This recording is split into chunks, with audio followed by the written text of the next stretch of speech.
وَلَقَدْ يَسَّرْنَا الْقُرْآنَ لِلذِّكْرِ فَهَلْ مِن مُّدَّكِرٍ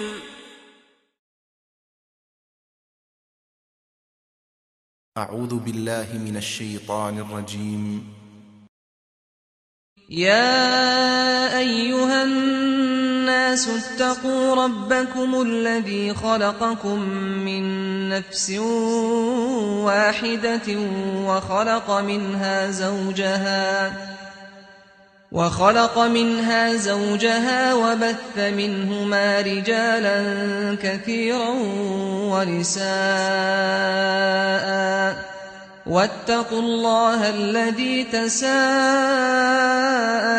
به والأرحام إن الله كان عليكم رقيبا وآتوا اليتامى أموالهم ولا تتبدلوا الخبيث بالطيب ولا تأكلوا أموالهم إلى أموالكم إنه كان حوبا كبيرا وإن خفتم ألا تقسطوا في اليتامى فانكحوا ما طاب لكم من النساء مثنى وثلاث ورباع فإن خفتم ألا تعدلوا فواحدة أو ما ملكت أيمانكم ذلك أدنى ألا تعولوا وآتوا النساء